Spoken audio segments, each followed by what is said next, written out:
Game Boy was coming. I knew Game Boy was coming out. We'd heard this long before in 88. And so I got on a plane in January, and I went to Nintendo of America and met with Mr. Arakawa. And I said, Mr. Arakawa, what's your plan for Game Boy? I know you always have a policy to include a game with a new hardware.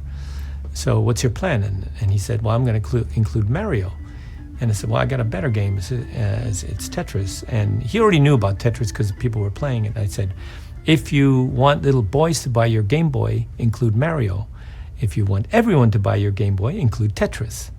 And then you could always, afterwards still sell Mario and make the money off Mario. So he called in, I think it was Ken Lobb. He called in his experts and they all said, yeah, I'll do that. Hats off to Mr. A and the rest of the team and Nintendo, recognizing that this was transformative and a critical product to pack in because it was the perfect product to launch it with. We made a deal.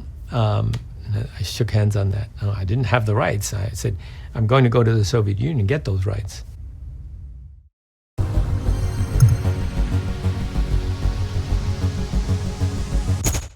We're on our way from San Francisco to Seattle. Here we are. This is the new Nintendo, one of the new buildings. I think they have 2 new buildings. Okay, the first building you see should be the building where they manufacture the Nintendo unit. Well, we have an appointment with Mr. Arakawa in 5 minutes, so actually we're a little bit early.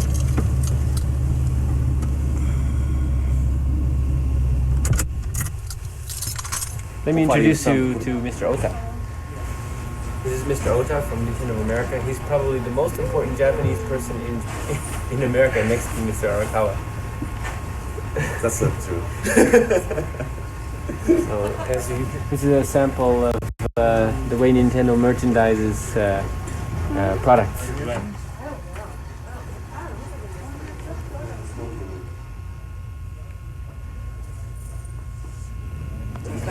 This is Nintendo of America's customer support section. The first 2 rows down there answer letters and write stories for the magazines. Panning over here, we see people answering the phones, answering questions about the Nintendo machines. How many of them are there? There are, probably right around 150 to 200 people. We're open from 4 a.m. until 10 p.m. So 4 a.m. till 10 p.m.? Oh my gosh. Okay, and scanning around here, we get into the games counselors. How many game counselors are there? Right around 82, and the numbers are growing. 82, and these are people who answer questions about games and how to play games. Okay, so altogether on from that section down to here is all customer support. All the way down here is all customer support. Well, maybe in a couple of years this will be BPS.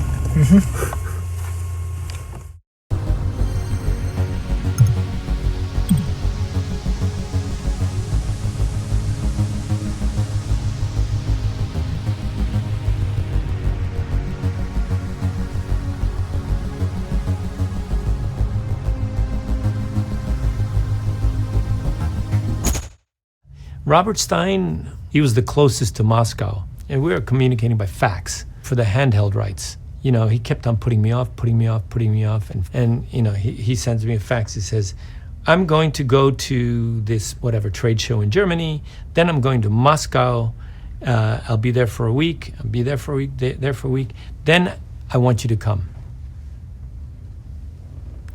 Why? Why do I have to come a week after you go to Moscow? What's going on? That was February of 1989. Then at that time, I got a call from Arakawa. I said, somebody, and that was Gilman Louie, had come to me and said that they could give me the Game Boy rights to Tetris. All the alarms were going off. There is, somebody else is dealing Tetris somewhere. I got to get it on my plane. So I said, Mr. Arakawa, Gilman is the one who came to Japan and said he could give me the rights, and turned out he didn't have the rights. So I'm about to get on a plane and go to Moscow and get these rights for you. give me a chance to finish my job. He said, okay. With a tourist visa, 2 days later, I got on a plane, went to Moscow.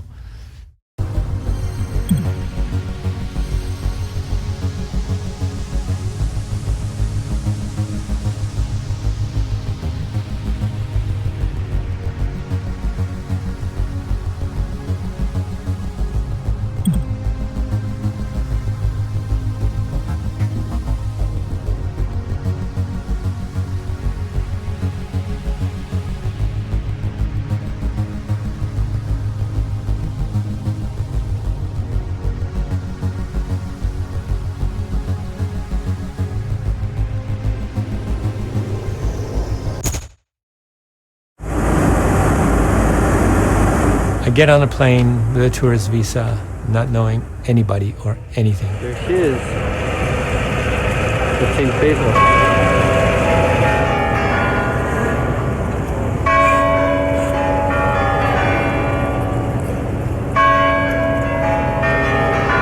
I had a video camera because I had no confidence that I would be able to describe what happened to me in Moscow. And so I was recording everything. Okay, this is the hotel from the outside, the Interest Hotel.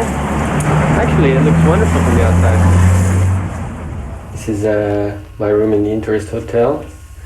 Oh, look, there's even a mirror.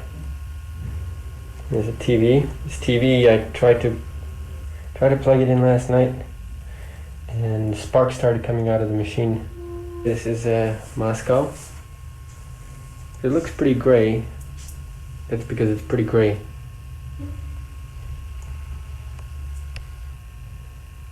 Well, today I'm going to go out, see what I can find out. All I have is the game with the copyright notice, and the copyright notice says Tengen to Mirosov, from Mirosov to Andromeda, from Andromeda to Elorg.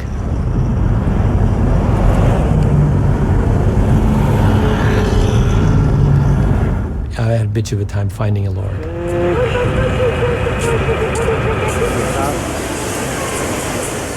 I've spent about 3 hours trying to locate Elorg.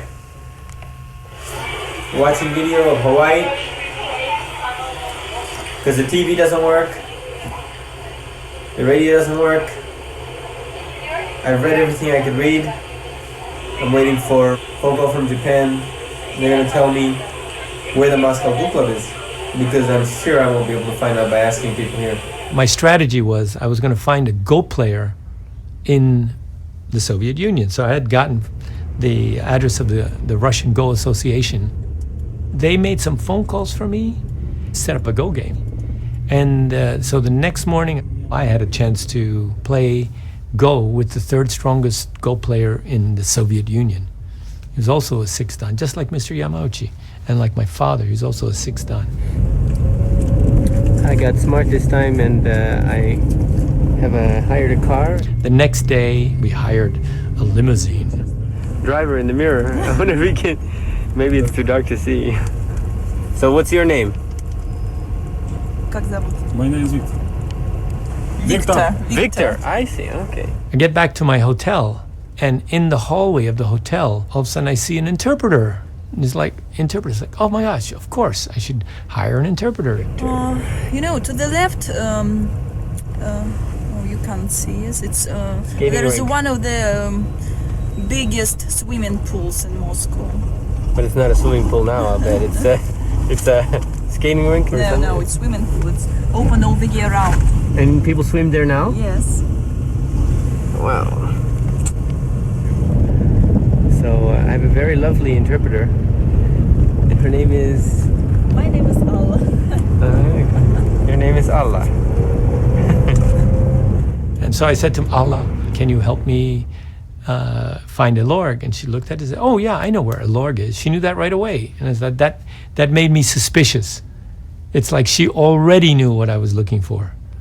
In other words, the word had gotten around, this guy snooping around for Elorg, which I'm not supposed to be doing that. I'm not supposed to be meeting any Russians. I'm only supposed to be there taking pictures of tourist attractions. That's it. Really something. First, we went to the Go Club, the place where people play go is inside of this big building where the Olympic committee was. Whoa! What's this? Olympiade? Olympisk. It's where they have the chess club. They take their sports very seriously. We're going right into it. I'm impressed. I am impressed. I won that game. Problem with the Go player is he didn't speak a word of English. So he was absolutely useless. I couldn't get anything out of him, but I had the interpreters, it's fine. So then we went to a LORG. Okay, we're on the street here, where we just passed by the American Embassy. And that building there is a LORG. And I remember going up to the door of a LORG, this interpreter, she goes, no, you can't go in there. And I said, what do you mean I can't go in there? I said, you're here on a tourist visa. It's like, how do you even know that, you know? And I said, I didn't come all this way to stand in front of a door and then go back to Japan and get a visa so that I can go through this door. I'm going through this door. Are you coming with me? And she said, no, I can't go with you. I said, okay, I'm going in. You wait here. So I just stood there in the lobby waiting for somebody to talk to me. Mr. Belikov comes down the stairs and I had my game. I said, I'm the publisher of this game in Japan, Tetris, and I'm looking for the rights to Tetris for handheld. And he looks at it and he looks at it and he says, what machine is this for? And I said, it's for Nintendo. It's a console. And he says, we never licensed Tetris for console to anyone. I'm like, holy crap. If somebody else picked up those rights, they could stop me from publishing and my in-laws would lose all of their land. So I was in some seriously deep kimchi at that moment. I decided, you know what? I'm going to focus on the mission that I'm here and I'll deal with this later. So I said, I would like to come back tomorrow and I'm here for the handheld rights. The reason I said the next day is because I wanted to make sure that they could get the right people in the room. So he said, okay, come back tomorrow. I'll meet you at 1 o'clock, blah, blah, blah. That was my official invitation right there.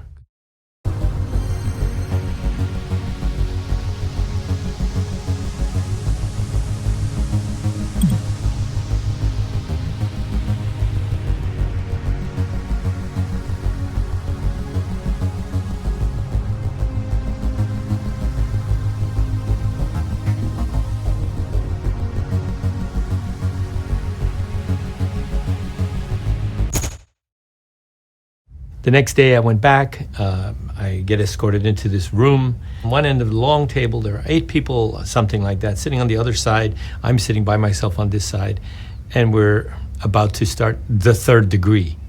And all these guys are suspicious. Like, who the hell are you? How did you, because I came out of nowhere, I wasn't supposed to be there. You looked really suspicious. From Japan with perfect English. I mean, something really wrong. Yeah, so I'm a Dutchman living in Japan who talks like an American. And by the way, my English is very simple English because I've been living in Japan for many years and I know how to speak English as a second language. So all these people are able to understand me. Anyway, there's like a lot of negative vibes coming from the other side of the table. And I could see his demeanor change as the conversation went on when he realized that I was a game designer. As I was explaining what my involvement was, I could see him visibly warm up. And I mean, the others, a couple of guys in there, I don't know, they're KGB or whatever they, Well, they are all, frankly, KGB, but they are not kind of field agents, so per se.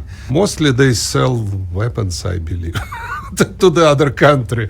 They have specialty in making contracts and follow the money. And I can tell you this, nobody on the other side of the table, except Alexei, knew anything about computer games. Oh, about computer games, no, but about the international trade, they probably... They knew something. Well, if they did, they got totally spanked by Stein in that contract. I don't think Robert Stein, he intended to misrepresent anything. You know, he was like a sole entrepreneur who's out there trying to make a buck by licensing products. Stein shows up, which I knew he was going to be there. I just didn't know where or how. But what I didn't know was Kevin Maxwell also showed up. They never meet each other, but Kevin Maxwell, Stein, and Hank was at the same time in Ilorg. So I met them all.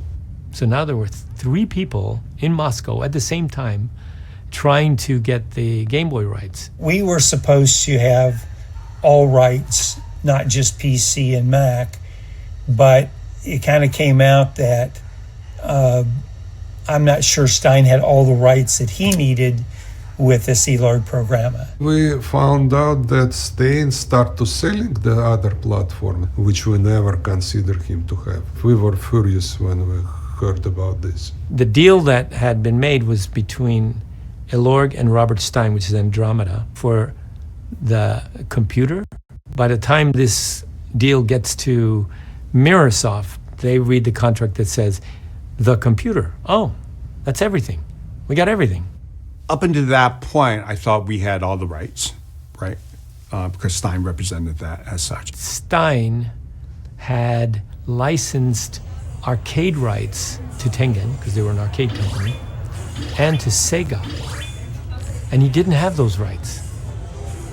And so the Russians say, yeah, you need to clean that up before we even talk to you about anything else. He came and started crying and saying that he can't afford anything without this platform and that we say, no, we don't want to even discuss it with you. They came to me and they say, Stein is here. He's looking to figure out the arcade rights. What should we do? Rather than asking for a per unit or something complicated that you can't check, ask him for a big upfront money. And so that is the deal that actually ended up happening between Stein. That's how Tengen and Sega got the arcade rights. I don't think Stein was being evil. I just don't think the communications, the faxing back and forth, the definition of what a computer and a console, all that was kind of blurred at that particular time. Maybe he overrepresented what he had, but he wasn't a lawyer. He wasn't a contracts guy. He was trying to do his best to do one of his short deals, but he didn't have a big name Silicon Valley law firm behind him. Stein wasn't publisher, he was an agent. All he's do is sub-license. So Robert Stein came to Moscow and said, look, we're publishing this. You can either cooperate or you can try and sue Microsoft or whatever. And that's, of course, an impossible thing. There's no way that the Russian government is going to sue somebody outside the Soviet Union over intellectual property. All this is brewing in one big stew. You had the Soviets and the Russians. You had the murkiness of the contract and the technical meetings of what was licensed and what wasn't licensed. You had Hank in Russia. You had Microsoft through Robert Maxwell, who was bigger than life character, kind of the Rupert Murdoch competitor of his era, who had strong relationships with the Kremlin. So he was trying to call in over the top, right, by engaging very senior levels of government to force the license to fall in favor of Atari and Microsoft. Nobody on the other side of the table had any idea how big the game business was. They were taking the Russians to the cleaners. They were getting a percentage of a percentage of a percentage of a percentage. Just imagine this. Spectrum Holobyte has a quarter where they sell $100,000 worth and they pay $20,000 to Microsoft. That becomes income on the second quarter, $20,000. And from that $20,000, they pay Stein 20%, which is $4,000 in the next quarter. And then Stein reports that in the fourth quarter. So by the time the fourth quarter comes around, it's 20% of $4,000 at $800, out of this huge chain of money. So I said, look, the way I'm going to do this deal is you guys should not care how many sub-licensees. You are going to get a fixed amount of money from each unit that is sold. So I will pay you 25 cents per unit for Game Boy. No matter who sells it in the world, you will get 25 cents. My dad was an honest guy. He could really say, I'm not the richest guy, but I will show you exactly how much money I'm making. Here's an honest deal. Whereas before, they weren't getting an honest deal, obviously. They asked me, so how many copies do you think you're going to sell? And I was thinking, if we're talking about packing it in with Game Boy, maybe 30 million copies. No, come on, you was very moderate with your expectations. Okay, 10 all right. million, maybe 5 million, 10 million. Oh, okay, say it's 10 million. 10 million times a quarter, that's $2.5 million. That is Right there. significantly more than they were ever going to make with all the deals that they had done up to the... Totally other area, of revenue. They asked me, when are you coming back to Moscow? And I said, what do you mean? He says, well, we need time to think this over. And I said, I either leave Moscow with the rights to handheld Tetris, or I don't. I leave without it. I'm not coming back. We don't have that kind of time. I made this very official thing, boom, and this, you have 1 week to answer me with... Letter of intent or something. yeah, with a proposal, and after that, this offer is null and void. I mean,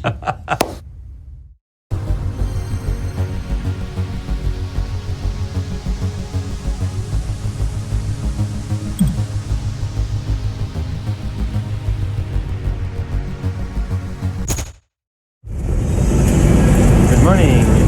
It looks like it's snowing. I was at Mr. Hutchinson's house yesterday until 2 o'clock in the morning. Had a very interesting conversation about game design. He showed me many new games. I'm sure we can have very fruitful relationship. I'm on my way now to 10 o'clock appointment with Hello to Gear about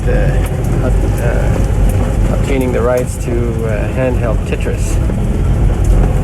We shall see. In that meeting, we hammered out the basics of what a deal would look like.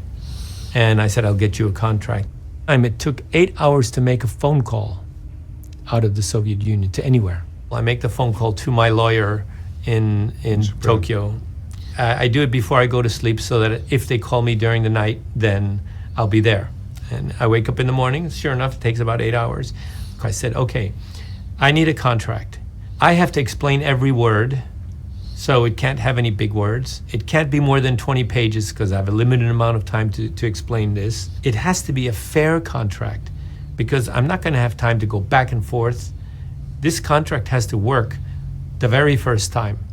And it has to satisfy Nintendo that we actually have the rights to Tetris. And you have 24 hours to create this contract, and here's the fax number.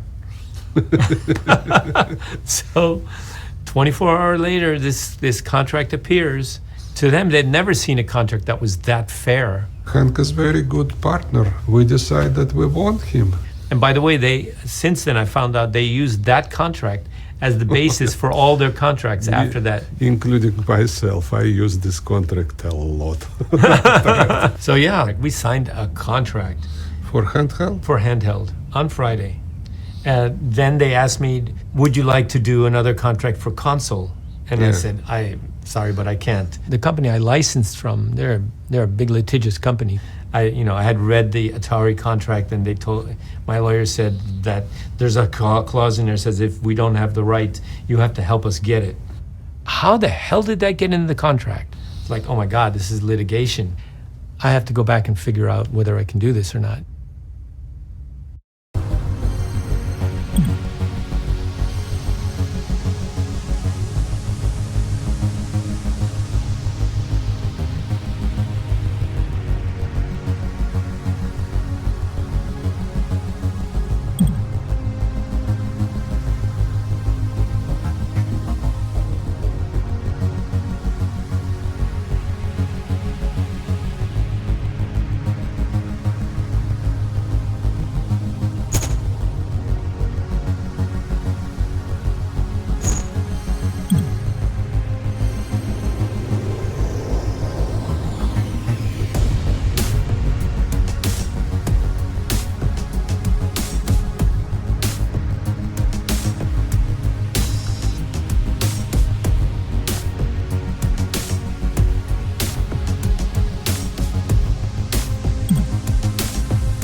after the meeting, Alexei came to me and he asked me to meet that evening. Did everybody know that? No. At your hotel at 6 o'clock or whatever it is? Yeah. Meet me at the front door because I can't go into your hotel being a Soviet citizen unaccompanied.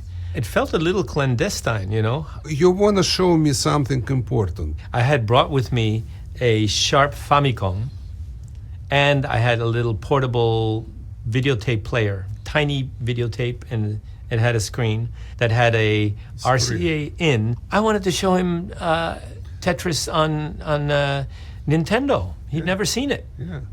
I tried to play. I was completely disappointed because it was a wrong hand. I play with my right hand and drop with my left hand, but with the joypad. Yeah, joypad. Yeah, it was different kind of disappointment, which I politely hide. but anyway.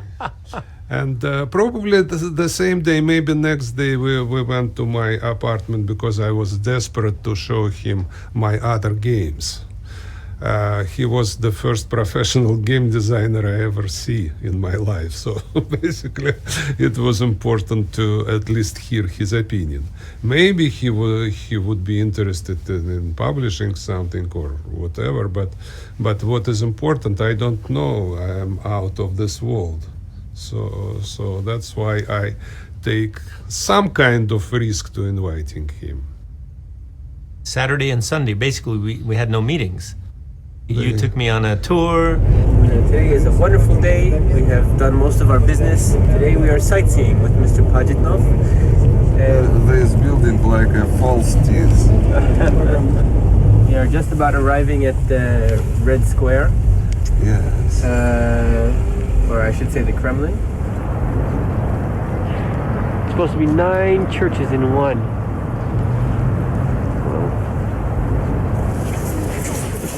This is Mr. Alexei Pazitlov. He is the author of Tetris. Play Tetris. Play Tetris. My friends. Okay.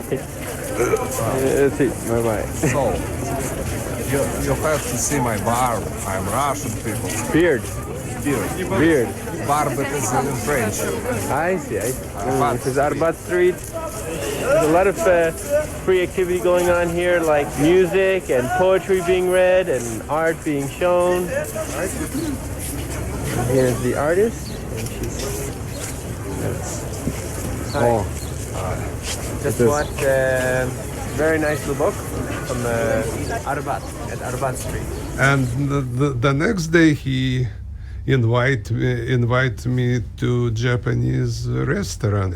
I had no idea what Japanese people eat, and then I found out that I put in situation when I need to use wooden stick instead of forks, and moreover I need to eat the fresh uncooked fish, which kind of absolutely unthinkable thing for Russians. Fish is something you, for sanitary reason, you need to cook, overcook, and overcook again, you know. But he kind of showed me how to handle those chopsticks, and then he showed me that this green stuff is really hot kind of spice, wasabi, which could help me to swallow this uncooked fish and whatever.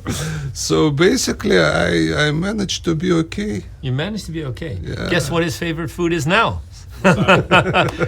Sushi.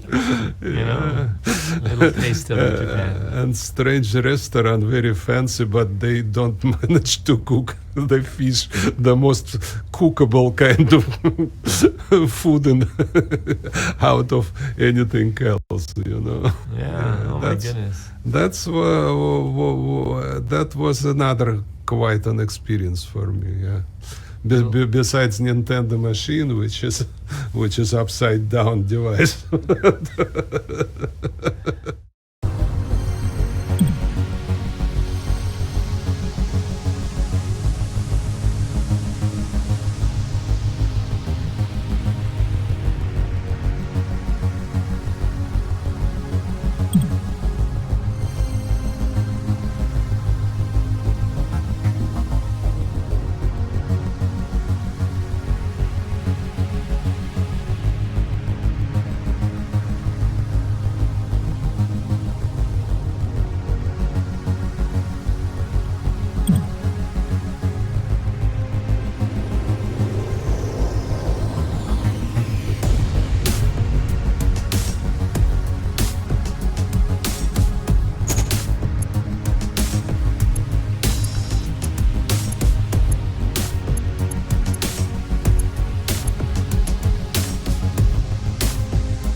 Japan is another planet, with another lifestyle, with another human behavior, weather, buildings, everything. You are really on the other planet there. Entire visit in Kyoto was kind of important for me. The second day, it was a short visit with Mr. Yamauchi. He was a normal kind of serious businessman, very polite, very kind and we did have a good conversation. He started with apologizing that was a small kind of bug in the Game Boy Tetris, something with the probability of the pieces. We discussed how we fix it and decide to fix it, and then he gifted me with the electronic organizer. Absolutely stupid device of this time, but it was very fashionable. Complicated calculator with the small screen which you could put schedule on. It's complicated calculator, absolutely to fix it. And then he gifted me with the electronic organizer. Absolutely stupid device of this time, but it was very fashionable. Complicated calculator with the small screen which you could put schedule on. It's something which died maybe 4 months after that. but I still keep this this strange device somewhere in my closet. It was about maybe 30, maybe 40 minutes, kind of. And everybody was impressed about this meeting, and I still don't understand why. But what I was really impressed is to visit their warehouse. Huge building, 3-story building, 700 yards long, filled up with Tetrises. If you could imagine your creation in this amount, you won't sleep the next night for sure. That's how I remember Kyoto for myself.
Console versions were never quite as good as the Game Boy version.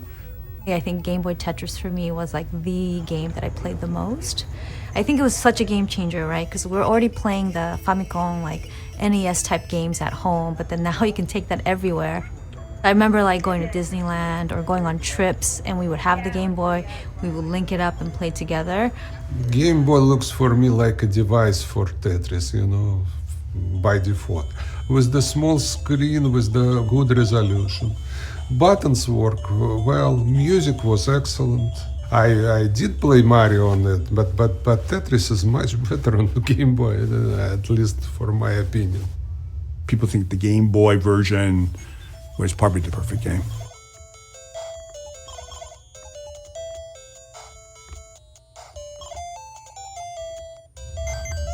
And I do remember that once it was a Tetris competition, and some schoolboy came to me to sign the cartridge. I signed, and he is glued into the Game Boy.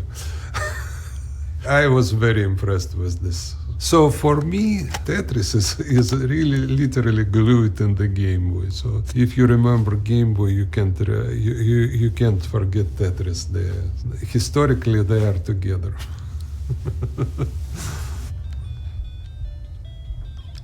The heart level, if you push the certain combination when you're booting up the game, it goes to the heart levels. And the heart levels are way faster than any other level. It's so fast that if your piece drops, you cannot reach the side higher than 4 off the bottom. So that's how fast it's going. So if you want to do a Tetris, you need to make the hole in the middle and hope that the long piece comes.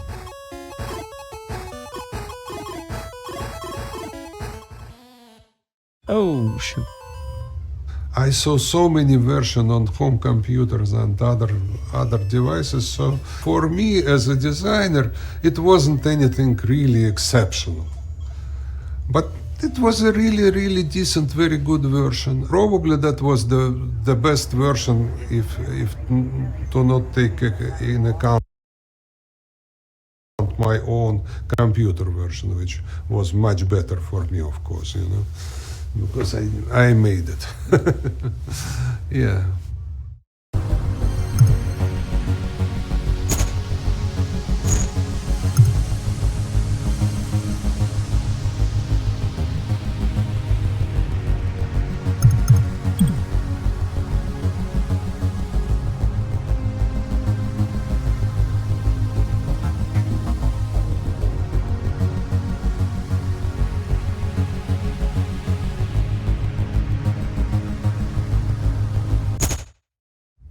Tengen was going to make cartridges without paying Nintendo. They had reverse engineered the Nintendo cartridge. The Nintendo cartridge had a patented lockout system, a copyrighted song, which is a piece of code that all of the data would be passed through, and then they had the trademark, the word Nintendo, on the cartridge. Tengen had managed to get through all those three. Did you reverse engineer the code? Did you do it properly? Because depending on how you figured out to jailbreak the machine, there were ways that if you did it through a black box, you can go off and do it. And if you didn't, you couldn't do it.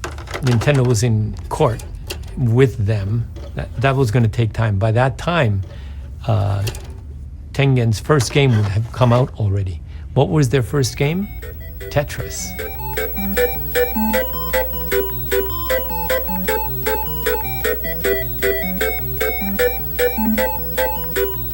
Give us a copy, yes? Tengen about Tetris. Yeah, it's like a big boy. It's like a Tetris. I like a big wheel. But apparently, Tengen, in the creation of their version of Tetris, actually used some of the Nintendo code, which violated the rules of the black box.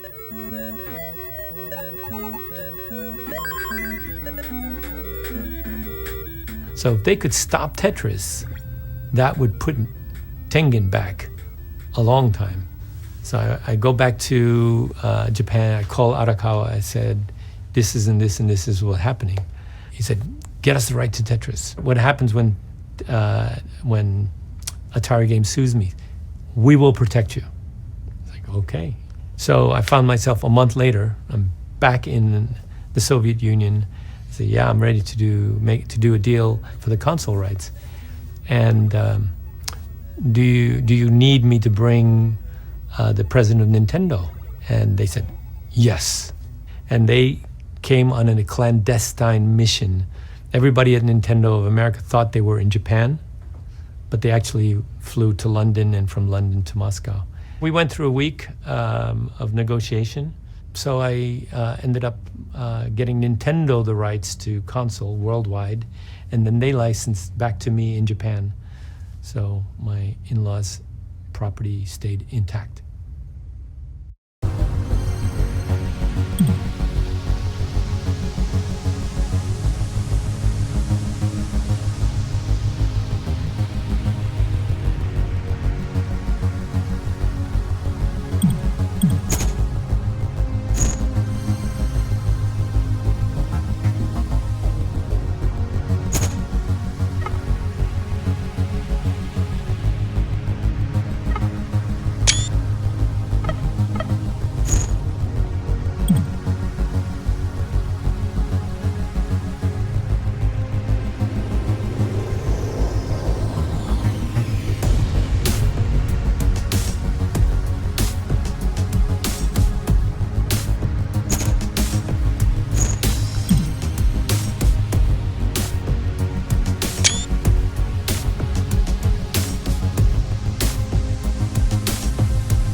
Everybody want to do 3D Tetris.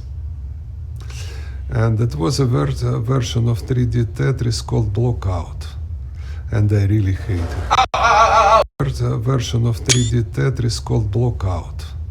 And I really hate it. Hank Rogers plays Blockout. First time try to play Black. I realized that immediately that it's too much pressure for human mind to deal with this strange mainframe kind of shape of the pieces and whatever.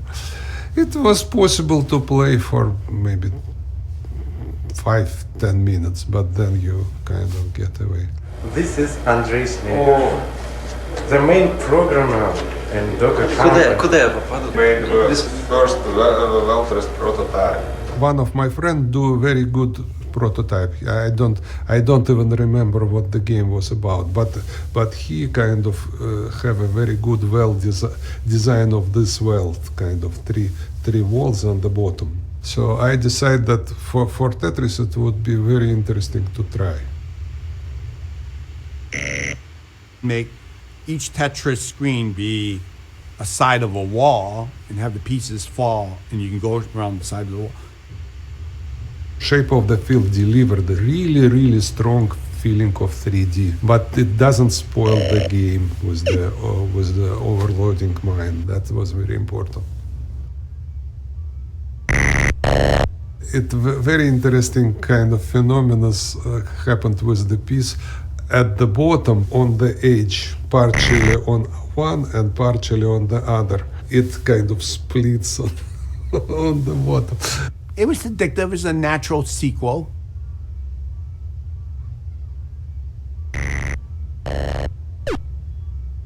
Weltris won an award at SBA the following year after Tetris. And Blockout wasn't there.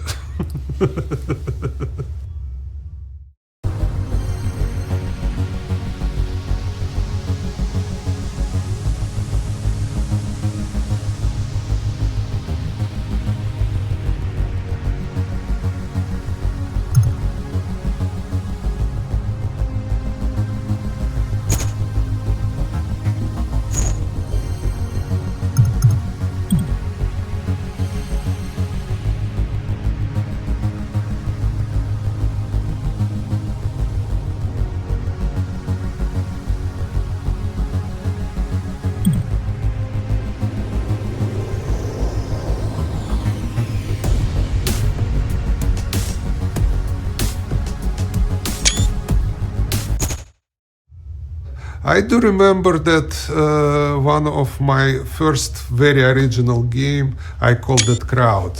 Later it was published under the name of Modeled Casino. I called it Crowd. Later it was published under the name of Modeled Casino in Microsoft Entertainment Pack.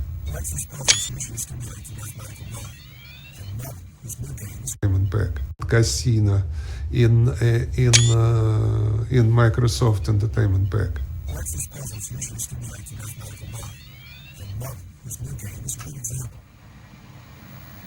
Your task is to put them away from the field from this small window.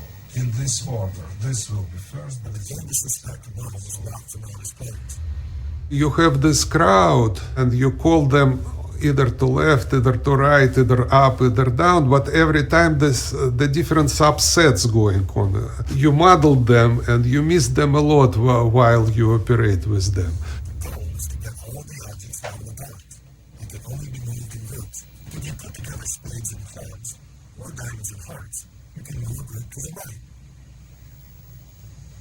Selecting all green backgrounds or all orange ones lets you go to the left. To go up, you have to choose between circles and squares. To go down, you have to mix red and black suits. If you think you're confused, well, I have to do it. And now put the circle up. Enough? But now I want to separate that guy and bring him down. Oops, that's not a good idea, I bet. It took intense concentration to avoid getting stuck. I could see this game was geometry, logic, and strategy.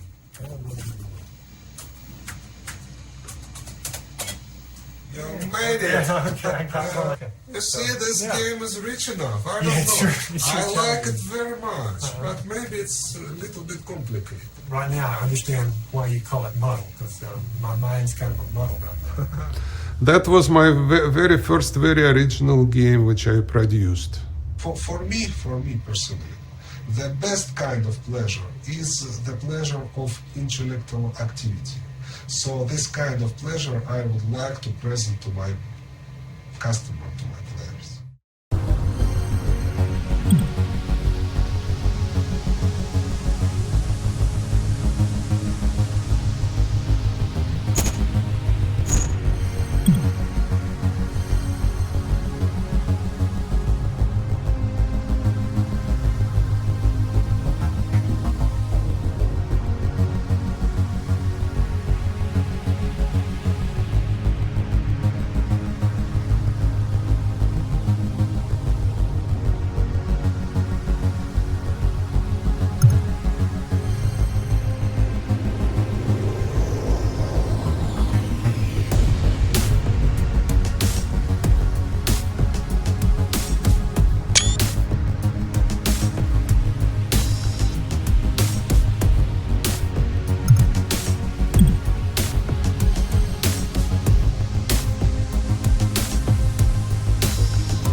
I did a game called Swap and Drop, the fragment.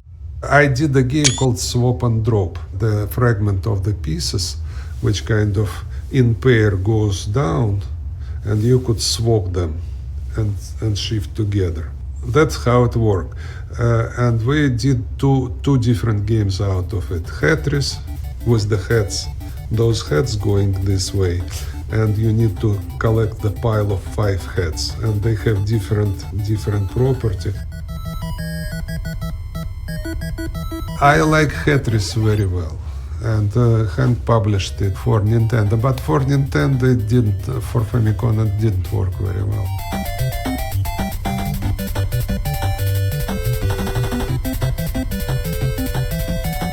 Don't remember very big sales on it. Some team did it with the faces. Spectrum Holobyte published this game. The swap and drop framework was a good framework, so it didn't take us much energy to figure out how to tweak it so that it was right. Pieces would come down, and you have to make sure a face is stacked in the right order. So you have the mouth, the nose, the eyes, and the hat or the hair. And if you don't do the face and have kind of 4 eyes, for example, that's a failure. You get bonus points if you complete the face that is the intended face versus a random face, different slices of different people's faces. Very simple concept. Also move progressively faster and faster. We knew that players were trying to optimize to get the perfect face.